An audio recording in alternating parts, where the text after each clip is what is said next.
Hi everyone. Last வீடியோவில் வந்து நம்ம ஃபர்ஸ்ட் சம் பார்த்தோம். அது எல்லாருக்கும் கிளியராக இருந்திருக்கும்னு நினைக்கிறேன். லாஸ்ட் கொஷின் வந்து அதாவது லாஸ்ட் வீடியோவில் பண்ண கொஷின் வந்து பர்ச்சேஸ் புக்கை பேஸ் பண்ண மாதிரி.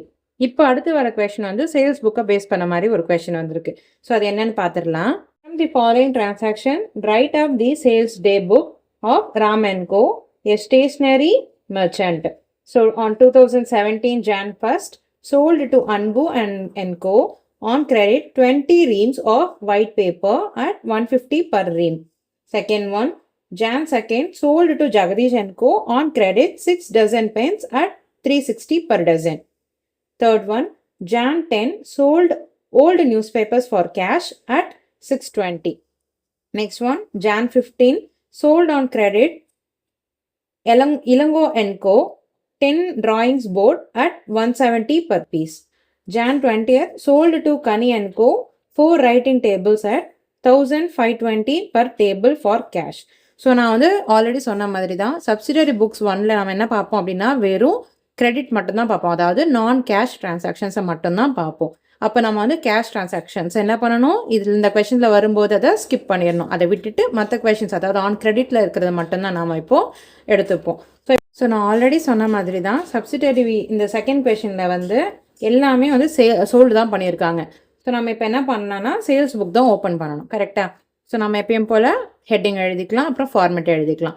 சேம் அதே மாதிரி தான் இப்போ நம்ம பர்ச்சேஸ் புக்கில் பார்த்தோம் இல்லையா, அதே மாதிரி ஃபார்மேட் தான் வந்து இப்போ சேல்ஸ் புக்லேயும் பார்ப்போம். என்ன ஒரே ஒரு டிஃப்ரென்ஸ் அப்படின்னா பர்ச்சேஸ் புக்கில் நம்ம வந்து இன்வேர்ட் இன்வாய்ஸ்ன்னு போட்டிருப்போம். பட் சேல்ஸ் புக்கில் வந்து நம்ம அவுட்வேர்ட் இன்வாய்ஸ் நம்பர்னு எழுதுவோம். அதாவது இது வெளியே போகுது. கரெக்டாக? அதனால் இது அவுட்வேர்ட்னு எழுதுவோம். பர்ச்சேஸ்ன்றது இன்கமிங். ஸோ அதனால் நான் வந்து இன்வேர்ட்னு எழுதியிருக்கேன். ஓகேவா? ஸோ இதுதான் வந்து format. Same date, particulars, outward invoice number, LF, detail and total. So அந்த அமௌண்ட்டு கீழே தான் வந்து இந்த ரெண்டு டீட்டெயில் அண்ட் டோட்டல் காலம் வரும். ஓகேவாம்மா? ஸோ ஹெட்டிங் எழுதியாச்சு சேல்ஸ் புக்னு. இப்போ அடுத்தது கொஷின்ஸ்க்கு போயிடலாம்.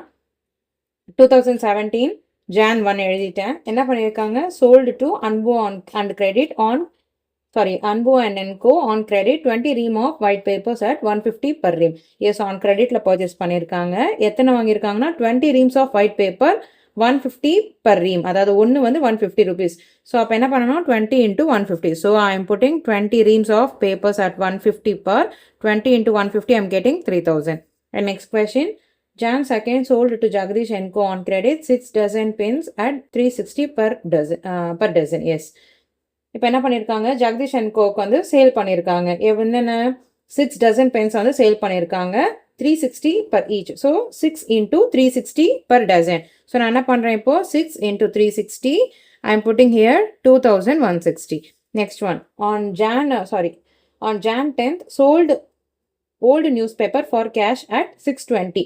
இது என்ன கொடுத்துருக்காங்க, ஃபார் கேஷ்ன்னு பண்ணியிருக்காங்க. ஸோ ஃபார் கேஷ் நம்ம எப்பவுமே என்ன பண்ணக்கூடாது, எடுக்கக்கூடாது சேல்ஸ் புக் 1ல். ஓகேவா? இதில் வெறும் வந்து நான் கேஷ் டிரான்சாக்ஷன்ஸ் தான். ஸோ அந்த தேர்ட் டிரான்சாக்ஷன் நம்ம வந்து ஸ்கிப் பண்ணிக்கலாம்.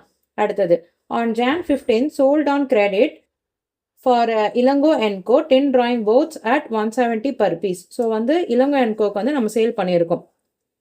10 drawing boards வந்து 170 rupeesக்கு ஒவ்வொன்றும் கொடுத்துருக்கோம். So 10 into 170. இப்போ நான் என்ன எழுதிக்கிறேன், Elango and co 10 drawing boards at 170 per. So 10 into 170, I am getting 1700.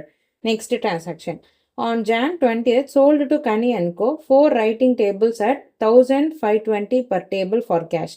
So 1520 per table for cash ன்னு கொடுத்துருக்கு. ஸோ இந்த லாஸ்ட் டிரான்சாக்ஷன் என்ன பண்ணக்கூடாது, we should not take it because of cash. ஓகேவாம்மா? ஸோ இப்போ நம்ம எல்லாத்தையுமே வந்து ஆட் பண்ணிக்கலாமா, 3000, 2160, 1700. ஸோ I am getting 6860 டோட்டலாக. ஓகேவா? ஸோ இதை நம்ம என்ன எழுதுவோம், இப்போ சேல்ஸ் புக்குக்கு கரெக்டாக. அதனால் நம்ம என்ன எழுதலாம், சேல்ஸ் அக்கௌண்ட் கிரெடிட்டா. சேல்ஸ் எப்பவுமே என்ன பண்ணுவோம், கிரெடிட் தான் பண்ணுவோம். So I am putting sales account கிரெடிட்டா 6860.